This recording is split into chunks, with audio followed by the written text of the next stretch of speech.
The pen is mightier than the sword is a quote I'm sure many of you have heard at one point or another, coined by English author Edward Bulwer Lytton, with the intention to imply that written word is more effective than violence as a means of social or political change. In a world without the internet, the narrative is spun by those who can push their agenda to the rest of the world in the most convincing manner.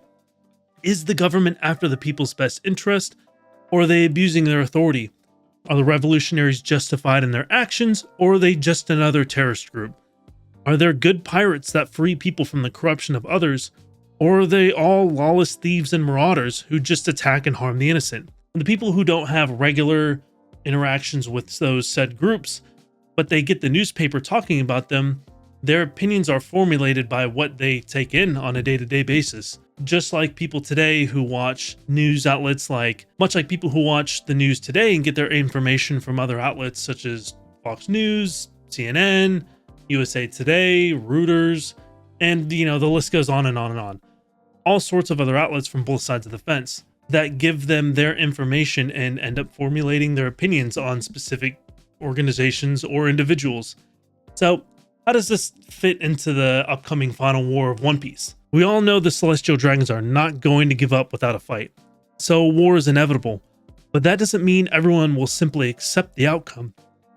How do you get people to rally behind your cause and support your decision in replacing a government that's been in power for hundreds of years without them causing too much friction in the process? This is where Big News Morgans comes in. As both the president of the World Economic Newspaper and one of the Emperors of the Underground, he is the one who influences the people's opinions. He is the mainstream media. We got his first introduction during Big Mom's tea party and Sanji's staged wedding. There we learned that he wasn't only aware of Cypher Pole Zero, but who was affiliated with the group in his interaction with Stussy. This was the first occasion we got showing us that he has influence and connections with people in the government, while also showing up for a Yonko's tea party. He's got the connection to Egghead Island, notifying him about the situation with the Straw Hats and Cypher Pole, and he knows that the world government is even trying to assassinate Vegapunk, but is still willing to spin it in the world government's favor, for now. He's got a deep connection to Germa 66 and was even the creator of the comic Sora Warrior of the Sea, with Germa as the main antagonists. And for the next piece of big news, we finally got Vivi back. Welcome back, baby girl. And Wapol? I definitely was not expecting that. I was on board with a lot of speculation that both Kuma and Vivi would wind up in Elbaf, and then we got Kid in Elbaf instead, and Kuma on the red line, and now Vivi and Wapol are with Morgan? What is going on? Nothing is what I thought it would turn out to be like.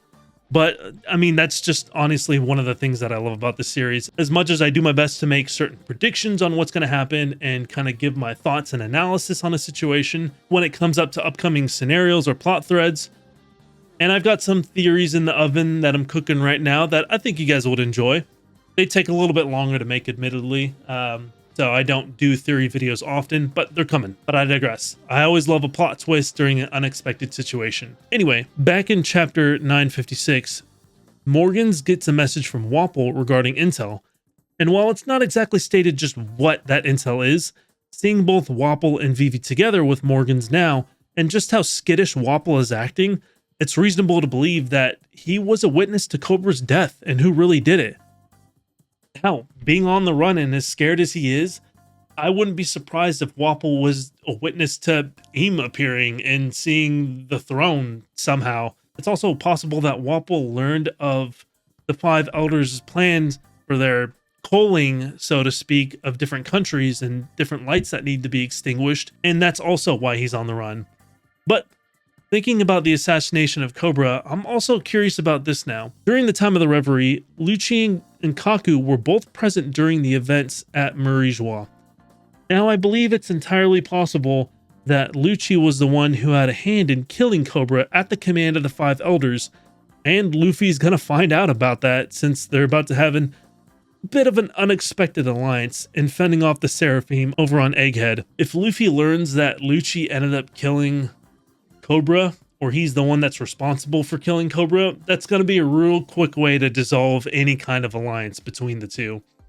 But simply having this information from Wapol isn't really enough on its own, so how can Morgans use it? Morgans' ability to remain within a neutral position with both Emperor crews and the world government has given him opportunities that really neither side has other than just him in the middle. With the small exception of Cypherpole, the world government has next to no internal groups that have the primary objective of information gathering that we've seen so far. I would say Sword, but their MO has been more espionage within Yonko crews that benefit just Sword. Seeing as they're an anti-world government organization, it's not really for the government's benefit. As for Yonko and Supernova crews, I mean, there hasn't been any explicitly stated members of those crews that embed themselves within the world government or within the Marines, so I'm not really counting them. I wouldn't count it out, but we've yet to see any players in that field yet. This is the newsroom of the world, and I'm the mover and shaker. It's not about fact or fiction, it's about what sells. News is the biggest entertainment of all, baby. He was the one who dubbed Luffy the 5th Emperor of the Sea after the events of Whole Cake Island, and was largely responsible for Luffy's 1.5 billion berry bounty. As the one who directs the information that's being distributed to the majority of the world, much of people's opinions of the world government and pirates are influenced by what he and his team puts out on the news coup. If Morgans receives information that the Celestial Dragons are planning a culling or to extinguish lights across the world, it's gonna benefit him to put that information out there, because chances are he's on that list that's gonna be culled. And that's where we're gonna see him start to put out more propaganda or just kind of straight facts about the government that's gonna rally people behind the cause of Luffy and the Grand Fleet when it comes to the war and the revolutionaries just in general. Him having a mobile base and some extent of fighting capabilities to defend himself against Cypherpole gives him the advantage in avoiding assassins. I mean, if Fujitora and Kizuru show up, then he's probably fucked. But if they just keep sending fodder until it's too late, then he's not really going to have much to worry about. So in order for people to really rally behind Luffy and whoever's in alliance with him and the Grand Fleet during the final war, Morgans will have to be the one to put out propaganda, or just straight facts, in supporting the standpoint that the world government has gone too far in their corruption against the citizens, on different islands, and that they need to be replaced. And Luffy and his crew are going to be the one to spearhead that movement. It hasn't been explicitly stated by Luffy, but the assumption now is that Luffy's grand dream after becoming King of the Pirates is to use that status to unite the world in one big party where everyone can eat as much as they want and live without want or oppression. At the end of the day, the man with the most resources to influence public opinion is going to be writing the story that profits him the most. Will the world government protect or betray him? Do pirates and revolutionaries taking down the world government and instilling a new governing body benefit him? Also, if we're to believe the theories that Morgans was originally a member of the Roger crew, shout out to O'Hara for that video. Definitely go check out his Roger's Left Hand video. Very interesting. Then I believe that once all the chips fall into place, he's going to pick the side of Luffy and the revolutionaries over the government and influencing people's opinions against them. But what do you guys think?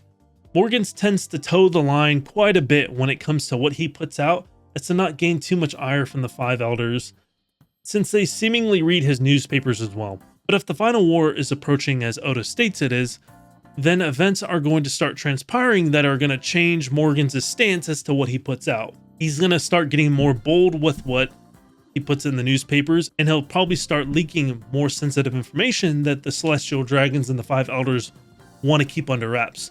And he's going to be gassing our MC up all the way. Vivi is already trying to sway what he puts out on Luffy right now for what's going on in Egghead, so I wouldn't be surprised to see him reveal that Cypherpole is trying to attack Vegapunk. It's things like that that have a trickle effect through society, where they start looking at the Marines and the Navy and the world government a little differently. And then they start to feel different. Then they start to act different. And then boom, it's wartime. All in all, I'd love to hear you guys' thoughts. What do you think is going to be the change? Who do you think is going to be the one that ends up changing people's opinions on Luffy and the Grand Fleet and the Navy and the Marines and the world government and the Celestial Dragons? Not that people have a very high opinion on the celestial dragons already, but the world government as a whole, if not Morgan's. Leave some comments down below, let me know what you guys think, or if you have any ideas. If you enjoyed the topic, make sure to like the video, subscribe, and turn on post notifications for more content that's going to be coming out. And as for that, have a wonderful day.